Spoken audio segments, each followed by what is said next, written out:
The county inspector's call lasted 47 seconds. He told me the family bakery I'd built was operating illegally, the business license still in my name, and that I was personally liable for every fine, every violation, every lawsuit.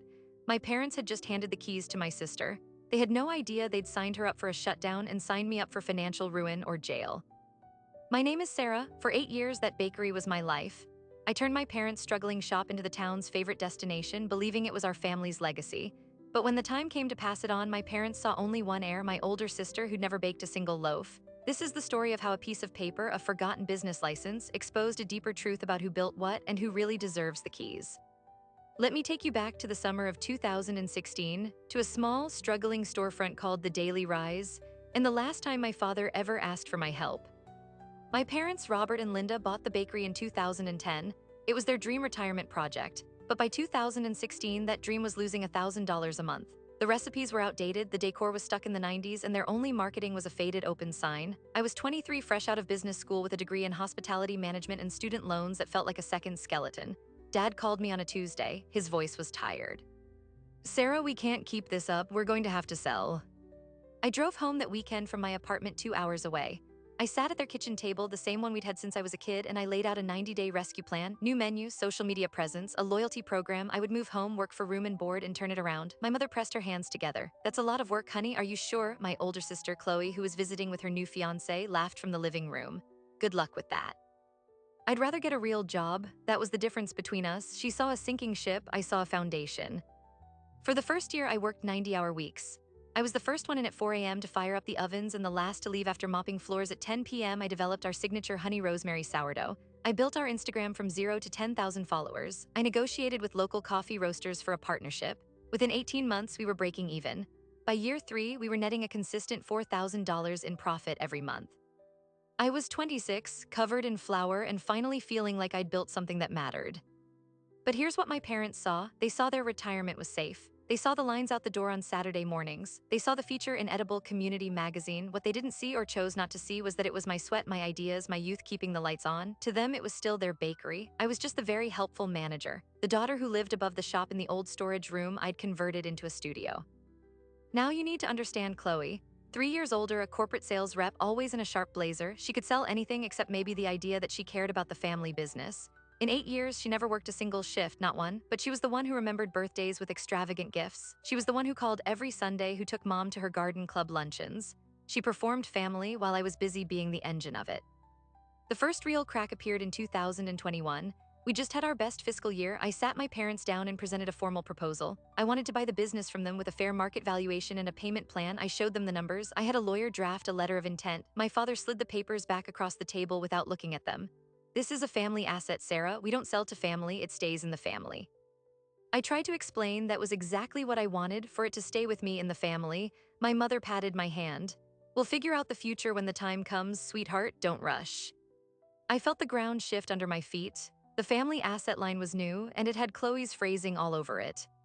The time came last month. My father had a minor heart scare, nothing major, but it scared them. They decided it was time to simplify. They called a family meeting. I walked into the bakery's back office, still in my apron, thinking we were discussing a new supplier contract. My parents were sitting behind the desk. Chloe was in the chair in front of them in a crisp white button-down, looking like she was about to close a deal. My father didn't waste words. "Your mother and I have decided to retire fully. The daily stress is too much. We're handing the bakery over to Chloe. She's stable, she's got business experience, and she can hire a manager to run the day-to-day." He said it like he was reading a press release. My mother nodded, her eyes on her lap. "It's the fairest way, Sarah. You've worked so hard, now you can go live your own life." I stood there, flour on my jeans, my hair in a messy bun, hearing words that made no sense. "Hand it over. Chloe doesn't know the first thing about this place." Chloe smiled, that calm, polished smile. "I'll learn and I'll be able to invest properly, maybe even franchise." Franchise, our grandmother's recipes turned into a soulless chain. I looked at my parents. "What about my proposal? What about the last 8 years? My father's voice got hard. "You were compensated with room and board. This is a gift we're giving to Chloe, it's not a transaction." A gift, 8 years of my life reduced to rent.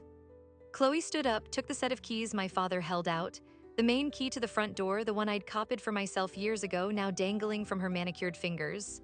"Don't worry, Sarah," she said. "I'll take good care of your little project." I walked out, I didn't cry. I went upstairs to my apartment, packed a single suitcase, and left. I drove back to the city in a silence so complete it felt like I was underwater. I had $3,700 in savings, no job, and a family that had just officially told me I was the help.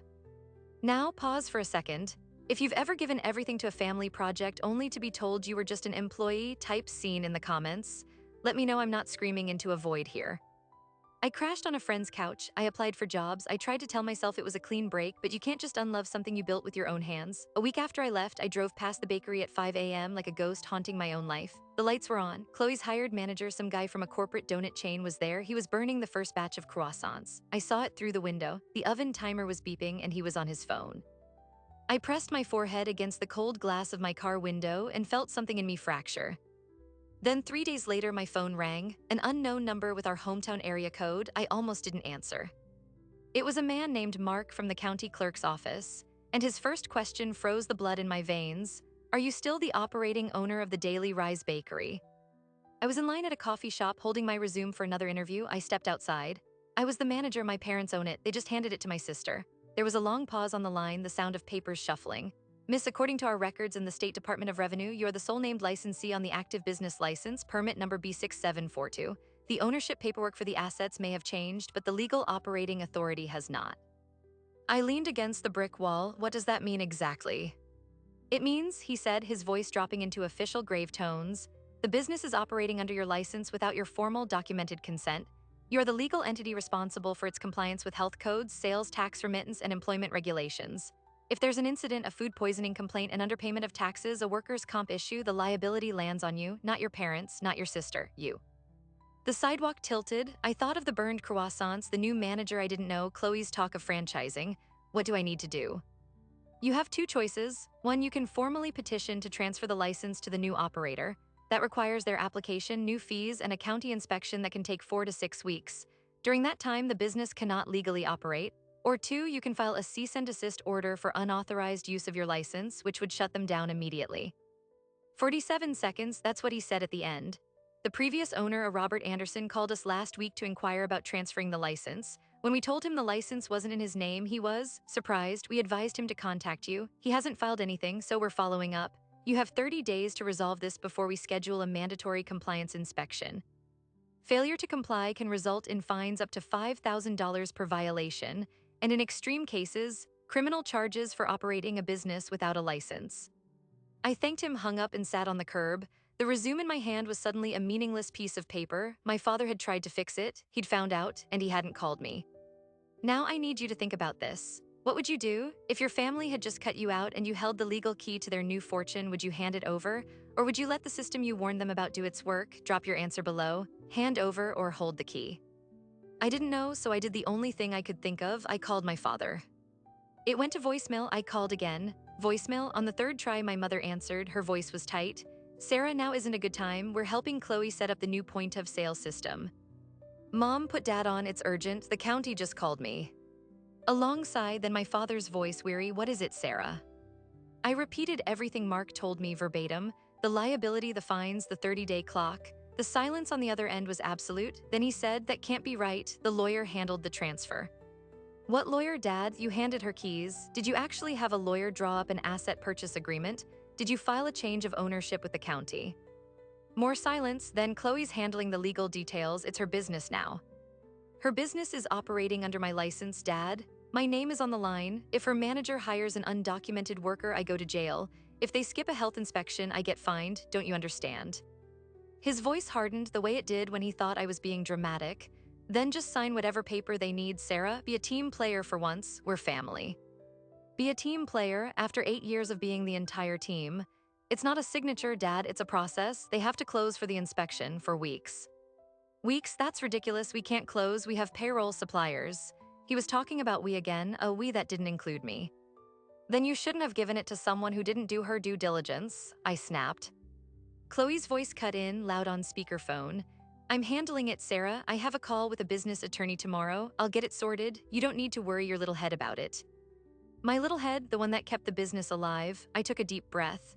The county has my number, Chloe, not yours. The clock is ticking. You have 30 days. I suggest you call that attorney today. I hung up. My hands were shaking, not from anger anymore, from fear, a cold, concrete fear. He was right about one thing, the employees. Maria, our head baker, had 2 kids in college. Jake, the barista, was saving for nursing school. If I let this blow up, they were out of work. My quarrel wasn't with them. For 2 days, I heard nothing. Then, an email from an attorney named Jameson Reed. On behalf of Chloe Anderson, we request your immediate cooperation in transferring the business license for the Daily Rise Bakery. Please sign the attached power of attorney document authorizing our firm to act on your behalf in this matter. I opened the attachment. It was a broad, sweeping POA that would give this lawyer the right to sign any and all documents in my name related to the bakery indefinitely. There was no offer of compensation, no acknowledgement of my 8 years, just a demand for my legal signature, my final erasure. I didn't sign it. I forwarded it to a lawyer friend from business school asking for a quick review. She called me 20 minutes later, furious on my behalf. Sarah, under no circumstances do you sign this. This gives them carte blanche to commit fraud in your name. This isn't a transfer request, it's a liability dump truck backing up to your doorstep. That was the pivot. The moment I realized this wasn't an oversight, this was a strategy. Transferring a license takes time and forces a closure. A power of attorney lets them bypass the system and pin all future risk on me while they reap the profit. Chloe wasn't trying to fix it correctly. She was trying to fix it in a way that cost her nothing and left me holding the bag. I emailed back, copying my parents. I am willing to cooperate with a proper legal transfer initiated by the new owner. I will not sign a blanket power of attorney. Please have your client, Chloe, submit the correct county forms and I will sign the release as the current licensee. As per the county, this will trigger a mandatory inspection and a temporary closure during processing. The response from my father was a text, one line, "You're being difficult on purpose." The response from Chloe's lawyer was colder. "Your refusal to cooperate in good faith leaves my client with no choice but to consider legal action to compel your compliance." Let me pause here. Have you ever been called difficult for simply refusing to sign away your rights? Type difficult in the comments if you've been there. It's a weaponized word. I was now in a standoff and the county's 30-day clock was ticking down. I started having nightmares about health inspectors and handcuffs. I called Mark back at the county. I asked if I filed the cease and desist, what happened to the employees. He was sympathetic but firm. The business activity must stop until the licensing is correct. It's black and white. The responsibility to do right by the employees lies with the operating owner, which again is you until it isn't. I was trapped in a legal paradox. To protect myself, I had to hurt innocent people. To protect them, I had to risk my own financial ruin. Then 10 days into the 30-day countdown, I got a notification from the state's online business portal. Someone had tried to reset the password for the bakery's sales tax account using my social security number. The security question they'd failed, my mother's maiden name. It wasn't my mother trying, it was Chloe digging through my parents' files, trying to take control of the tax side too. She was cutting me out of the system, one department at a time. I locked the account down and enabled two-factor authentication on my phone. That's when the first public consequence hit. A 1-star review popped up on the bakery's Google page. Got severe food poisoning from the chicken salad sandwich. Manager was rude, never again. My stomach dropped. Under the license, that complaint was mine to answer, mine to liability. I drove to my parents' house that night unannounced. I found my father in his workshop. He looked older, tired. He didn't look surprised to see me. "I assume you're here about the review," he said, sanding a piece of wood without looking up.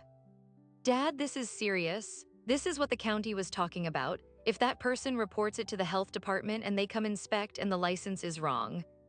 "They won't report it," he said, dismissing it with a wave. Chloe called the woman, offered her a $50 gift card. She took it down. Bribing a customer to hide a health code violation, the risk calculus was getting dumber by the second. "You're playing with fire and I'm the one who gets burned." He finally put the sander down. "What do you want, Sarah? Money? Is that it? You want us to buy you out?" It was the first time he'd ever asked me what I wanted. And in that moment, I saw the path. It wasn't about the money, it was about the value, the acknowledgement. I want what I built to be recognized. I want a formal, fair valuation of the business as it stands today, the brand I built, the social media following, the loyal customer base, and I want to be paid for my share, or I want you and Mom to buy out my sister and put me in charge with a real ownership stake. One or the other. But this halfway, illegal gift to Chloe ends now. He stared at me, his face unreadable. "You'd make us choose between our daughters." "No, Dad, you already did that. I'm just showing you the bills." He turned back to his workbench. "I'll talk to your mother." I left feeling a grim sense of clarity. I had drawn my line, but Chloe wasn't going to wait for a family meeting because 2 days later I was served. Not with a lawsuit, something smarter. A formal notice from the county delivered by a process server. It was a complaint of license violation filed by Chloe Anderson, alleging that I, as the licensee of record, was refusing to cooperate in the lawful transfer of the business, thereby jeopardizing the livelihoods of 10 employees and violating my duty of good faith. She had filed a complaint against me, with the very agency that was threatening me. The genius of it was breathtaking. She had reframed the entire story. I was no longer the wronged sister holding a legal key. I was the obstructive bureaucrat heartlessly endangering jobs. The county notice included a summons to a hearing in 21 days to determine if my license should be revoked for cause. She wasn't trying to get the license anymore. She was trying to get it taken away from me entirely, leaving the business in limbo and forcing the county to issue a new one to her out of necessity. It was a nuclear option. And the hearing date was set for day 29 of my 30-day grace period. She was going to beat the clock by blowing up the clock. I called my lawyer friend, my voice barely a whisper. What do I do? She was quiet for a long time. You fight. You show up to that hearing with every piece of evidence you have. You show them who built that business, and you explain exactly why you're refusing to sign over your name to someone who sees it as a mere asset. You make it a public record. I hung up the phone and looked at the pile of evidence I'd started gathering. Photos of the bakery's transformation, financial reports, my original business plan. It felt pathetic against a legal summons. But then I remembered something else, a box. In the storage room above the bakery, now my old apartment, there was a box of my father's old files. When I first moved in, he'd said, all the boring business stuff is up there if you ever need it. I'd never looked. I had given my key back, but the window in the alley, the one with the broken latch, I'd never gotten around to fixing. That night, under the cover of a moonless sky, I went back. The window slid open with a soft scrape. I pulled myself into the dark, familiar space of my old apartment. It smelled of stale coffee and someone else's perfume. I didn't turn on the lights. I went straight to the closet where the old filing box was stored under a dusty tarp. I pulled it out and sat on the floor, the streetlight outside casting a dim glow. The top files were what you'd expect: old supplier invoices, equipment warranties, tax returns from 2012 to 2015. Then underneath it all, I found a manila folder labeled in my father's blocky handwriting, Business Formation. My heart started pounding. I opened it. On top was the original business purchase agreement from 2010. My parents had bought the assets, the ovens, the name, the lease from the previous owner. Standard, but paperclip behind it was another document dated 6 months later. A revised operating agreement for a limited liability company I had never heard of, Daily Rise Holdings, LLC. I read it once, then twice, my fingers leaving smudges on the old paper. The LLC had been formed in 2011. The members were listed: Robert Anderson, 51%, Linda Anderson, 24%, and Sarah Anderson, 25%, me. I was a 25% owner since 2011. The air left my lungs. I stared at my name typed next to the word member. I had no memory of this. I was 22 in my last year of business school when this was signed. I would have had to sign it, but I hadn't. I flipped the page. There was a signature line for me, and above it a signature that was absolutely, unquestionably not mine. It was a clumsy imitation of my college-era signature, the one on my driver's license. Someone had forged my name. The room spun. My 25% wasn't a gift. It was a tax and liability structure. By making me a minority member, they could flow losses through to me during the bad years. And they never told me, they never gave me a copy, they never paid me a distribution. For over a decade, I had been a silent, unknowing owner on paper, while in reality, I was their unpaid manager. I took pictures with my phone, every page, every signature. My hands were shaking so badly the flash kept going off. This wasn't just about a license anymore. This was fraud. This was my parents and possibly Chloe committing felony forgery and tax fraud for over a decade. I needed to get out. I slipped the original agreement into my bag and put the box back. As I turned to leave, my foot caught on a loose floorboard. I knelt down. The board was pried up slightly. Inside the hollow space was a small, fireproof lockbox. I didn't know the combination. I took that too.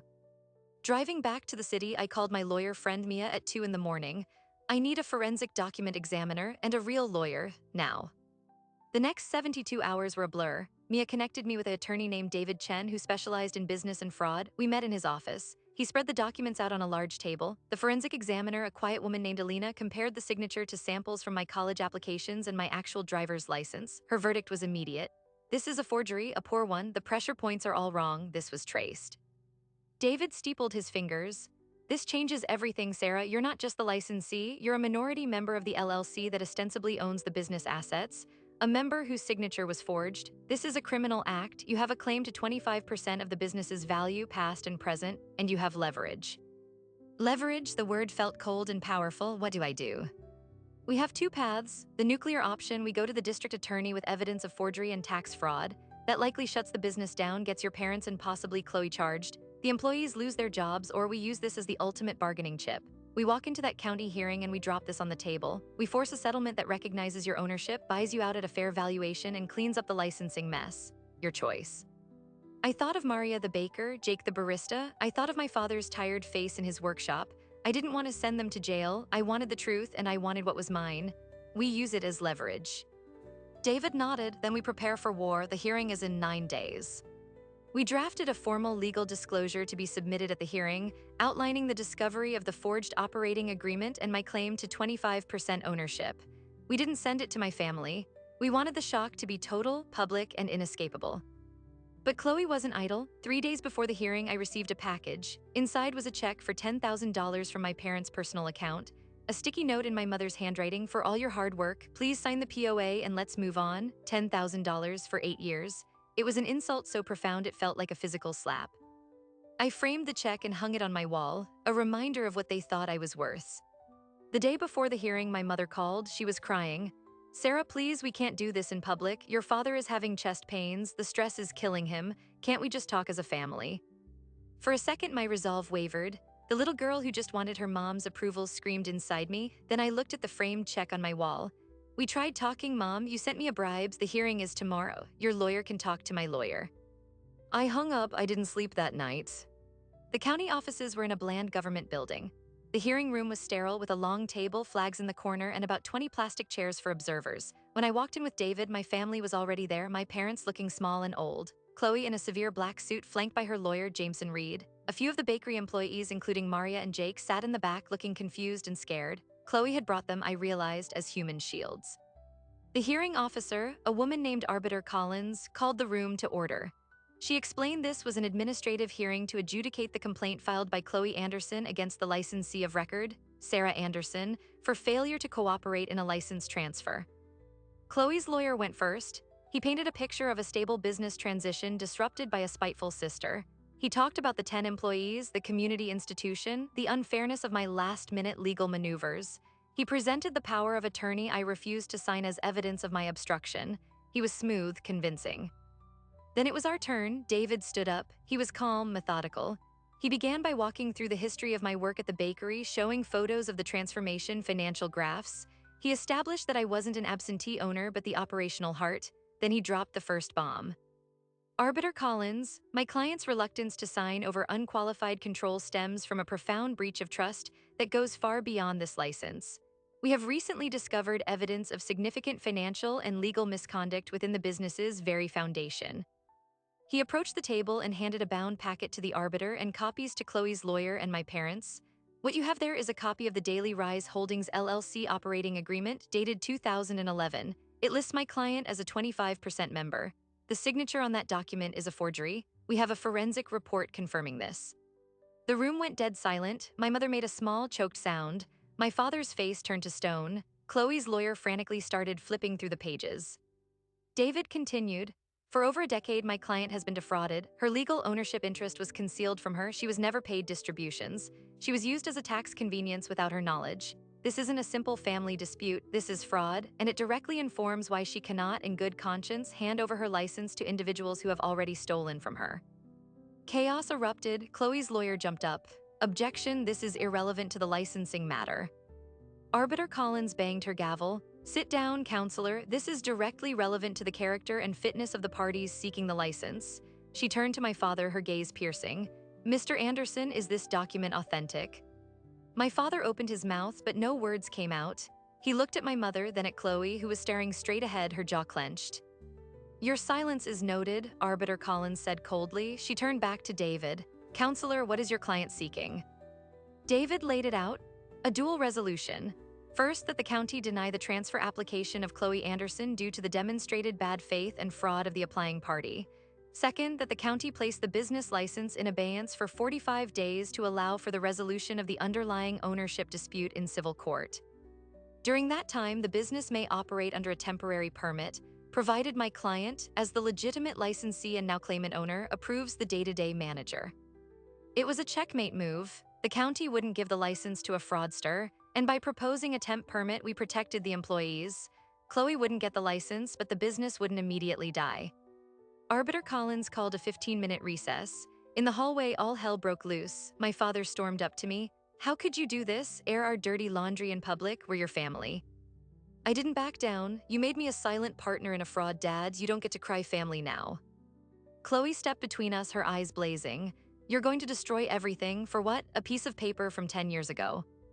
I looked at her, really looked at her for the first time since this began. It's not a piece of paper, Chloe, it's my life, and you tried to steal it. The arbiter called us back in. She had made her decision. The complaint by Chloe Anderson is dismissed. The request for license transfer is denied due to unresolved questions of underlying ownership and the demonstrated bad faith in the application process. The current license remains in the name of Sarah Anderson. I am granting a 45-day temporary operating permit contingent on the approval of Ms. Anderson for the on-site manager. The parties are ordered to resolve the ownership dispute in the appropriate civil venue. This hearing is adjourned. We won, but it felt like a Pyrrhic victory. As we walked out, Maria the baker approached me, tears in her eyes. Sarah, what does this mean? Do we have jobs? I put a hand on her arm. You have a job, Maria. I approve you as the interim manager. You run the bakery. Just like I showed you, I'll be in touch. My parents and Chloe left without a word, surrounded by their lawyer. David squeezed my shoulder. The hard part starts now. Civil court, discovery, it's going to get uglier. I knew he was right. The hearing had just been the opening skirmish. Now the real battle for the soul of the bakery and my family would begin, and I had one more card to play, locked in the fireproof box I still hadn't opened. The lockbox sat on my kitchen table for a week. I was afraid to open it. What if it contained something that made it impossible to ever look at my parents again? In the meantime, life under the temporary permit began. I spoke with Maria every day. She sent me sales reports, inventory lists. The bakery was running smoothly, better than under Chloe's manager, but the atmosphere was tense. The employees knew a war was raging above them. My parents and Chloe, through their lawyer, filed a motion in civil court to contest my ownership claim. The legal bills started mounting on both sides. David advised mediation. A trial will drain you financially and emotionally, and the court could still split the baby in a way that satisfies no one. I agreed. We proposed a mediation session with a retired judge. The night before the mediation, I finally faced the lockbox. I took a hammer and a chisel to it, not elegant but effective. The lid sprang open. Inside weren't stacks of cash or secret deeds. There were three things: a faded photo of me age 7 covered in flour helping my grandmother knead dough, a handwritten letter on my father's stationery dated 2011, and a small velvet jewelry box. My hands trembled as I unfolded the letter. It was addressed to me. Sarah, if you're reading this, then things have gone very wrong. We set up the LLC on the lawyer's advice. For taxes, for liability, he said adding you would help. We meant to tell you we were going to give you your share when the business turned around, but then the recession hit harder. We were drowning. We kept thinking next year we'll tell her, next year we'll make it right, and then you came home and saved it. You saved us. And by then the lie felt too big to confess. We were ashamed. We are ashamed. The 25% is yours. It always was. We just failed you as parents. We got lost in the numbers and forgot the daughter. I am so sorry. Love, Dad. The date, 2011. He wrote this the year they forged my name. He knew it was wrong. He knew it from the very beginning. I opened the jewelry box. Inside was a simple silver key on a chain. A tiny tag reads, Safe Deposit Box 214, First County Bank. My grandmother's necklace. I sat on the floor, the letter in one hand, the key in the other, and I cried. I cried for the father who knew he was doing wrong but did it anyway. I cried for the little girl covered in flour who just wanted to make him proud. I cried because the apology had been written 13 years ago, locked in a box under a floorboard, and he never had the courage to give it to me. The next morning, I walked into the mediation with David. My parents and Chloe were already there with their lawyer. The mediator, Judge Wilkins, was a no-nonsense woman in her 60s. We started, positions were stated. My parents' lawyer argued the LLC was a technicality, that I had been compensated with housing, that my claim was opportunistic. Then I slid the letter across the table to Judge Wilkins. Before we proceed, I'd like this entered into the record. She read it, her face softened, then grew stern. She passed it to my parents' lawyer, who read it and went pale. He handed it to my father. My father looked at the handwriting, his own, and his face collapsed. All the bluster, the defiance, the stone-faced denial melted away. He put his head in his hands. My mother read it over his shoulder and began to sob, silent, shaking sobs. Chloe snatched the letter. She scanned it, her face turning from confusion to rage. You knew this whole time and you let me? You let me make a fool of myself? She wasn't crying, she was livid. Her narrative, her victimhood, her righteous takeover was built on a foundation her parents knew was rotten. The room was silent except for my mother's crying. Judge Wilkins cleared her throat. It appears the core factual dispute is resolved. The respondents have acknowledged Ms. Anderson's ownership interest in writing contemporaneous with the formation of the entity. The question is no longer if, but what now. The mediation lasted 8 hours. It was brutal, emotional, and ultimately clear. With the letter as the undeniable truth, my parents had no legal leg to stand on. The negotiation became about structure, not existence. Here, what we settled on. First, the forgery. I agreed not to pursue criminal charges in exchange for a full notarized confession from my father regarding the signature to be held in escrow by my lawyer. It was my insurance policy. Second, the business. Two options were presented. One, a buyout. The business would be formally valued. My parents would buy out my 25% share at fair market value, plus a retroactive payment of a reasonable manager's salary for the 8 years I worked to be negotiated. The license would then be transferred to them and they could give it to whomever they wished. Two, a flip. My parents and Chloe would sell their 75% to me. I would become the sole owner. My father, his voice hollow, asked, "What do you want, Sarah?" I didn't hesitate. "I want the bakery. It's mine in every way that matters except this piece of paper. I'll buy you out." The number was staggering. The valuation came in at $380,000. My 25% was worth $95,000.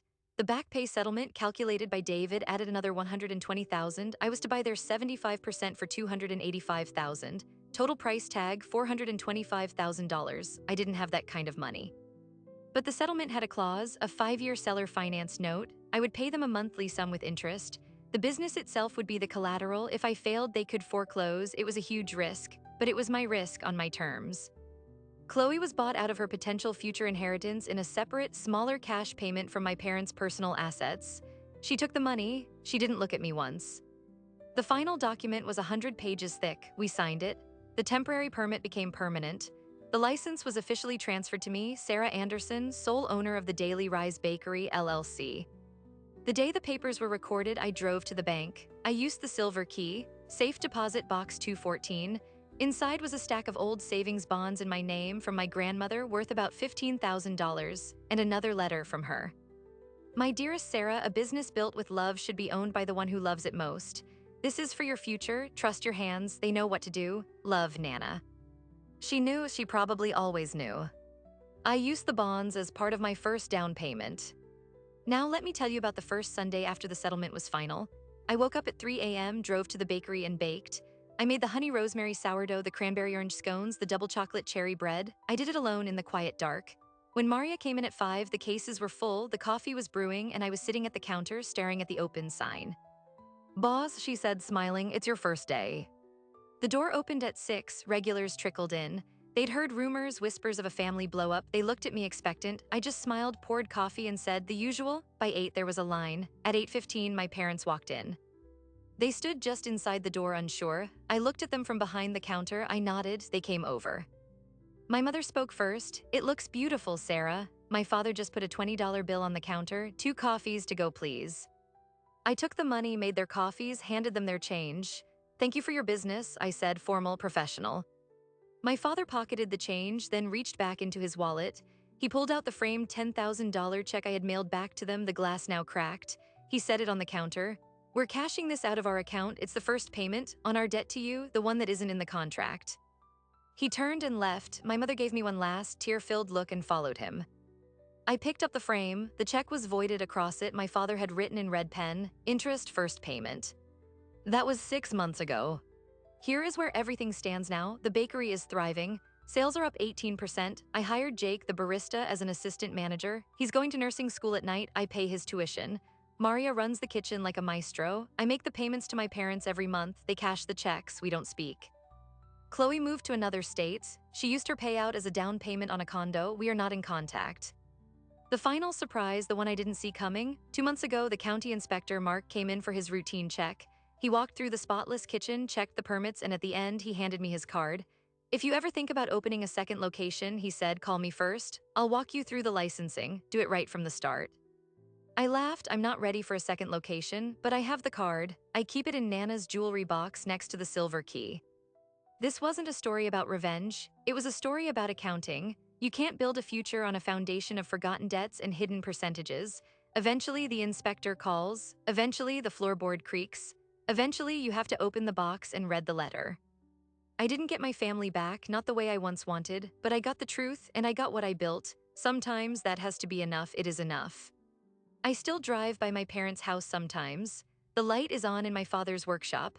I wonder if he's building something new or just sanding down old regrets. The door isn't closed, it's just on a new hinge, one that I control. And for now, that door is open just wide enough for a monthly check to pass through. Maybe one day it will open wider, maybe not. But that's no longer the central question of my life.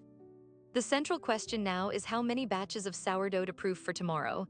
And that is a question I am happy and finally free to answer.